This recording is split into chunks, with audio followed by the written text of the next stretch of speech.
And hello once again, grain traders. I'm meteorologist Sean Sublette for CropProphet, and it's time for the forecast of the forecast, discussion, and verification for this Monday, August 11th, 2025.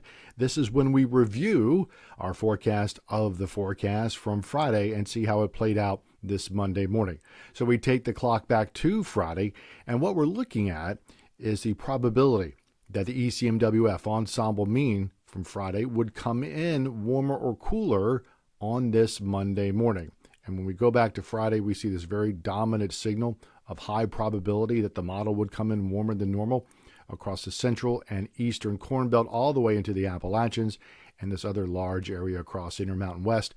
A lot of this gray area showing where there was a 40-50% probability that the model would come in near normal, and a small sliver here across the wheat belt in northern North Dakota and in adjacent Montana that the model would actually come in cooler than normal. And we have seen that come to pass in the actual ECMWF ensemble mean for week 1, days 1 through 7, and that location across the wheat belt in northern stretches of North Dakota.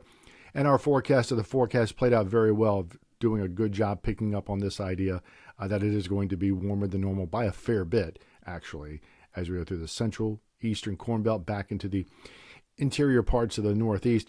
Remember that when we look at the probability, we're not talking about necessarily the intensity of the heat. It's just one way or the other, but nonetheless, you can still see some of these pockets here in central Indiana and back into Ohio that are likely going to be 4 to 6 degrees warmer than normal this week.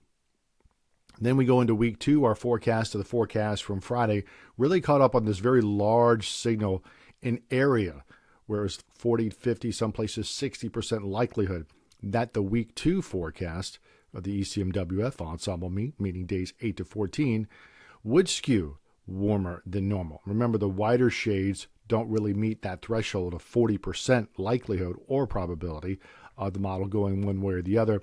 And we had those two kind of pockets where those probabilities were the highest, one across, let's see, the central Appalachians, the Ohio Valley. That one is picked up very well, 2, 3, 4 degrees warmer than normal in the ECMWF ensemble mean in week 2. And of course, the Intermountain West also coming in a lot warmer than normal for week 2 as well, caught pretty well by our forecast of the forecast from last Friday. Regarding precipitation, again, we go back to Friday, and our forecast of the ECMWF ensemble mean showed the small area of 40% to 50% likelihood or probability that the model would come in wetter than normal through parts of, let's say, Iowa and northern stretches of Illinois, but a lot of locations not seeing very large pushes or probabilities one way or the other until you get to the Northeast and the Intermountain West again, showing drier than normal.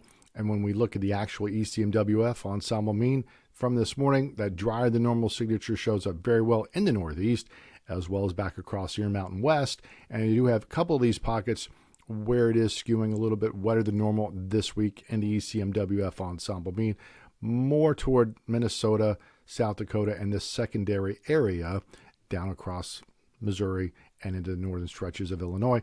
So our forecast of the forecast doing pretty good through some of the core locations of the Corn Belt there in eastern Iowa and into northern Illinois.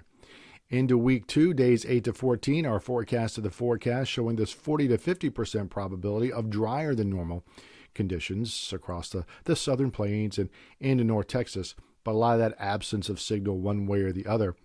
That's probably why the markets are a tiny bit concerned of the heat and the slight dryness out there, but not overly concerned, we think. And we look at how the actual ECMWF ensemble mean showed up. We do have that drier than normal signature here very well defined in Kansas, Oklahoma, and northwest Texas.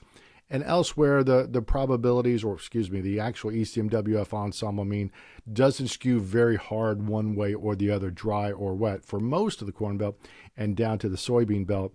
Nonetheless, we do see a few pockets that are going to be drier here or there, but no place looks exceptionally wet here in the week 2 forecast. And don't forget to join us this Wednesday, August 13th at 10 a.m. Eastern, 9 a.m. Central for the August Grain Market Weather Webinar. Go to the bit.ly link below, bit.ly/CP August webinar to sign up. Thanks to everyone who's joined us for the June and July webinars. We will do it again this Wednesday, August 13th, 10 a.m. Eastern, 9 a.m. Central. I'm meteorologist Sean Sublette for CropProphet. We'll talk to you again this Friday.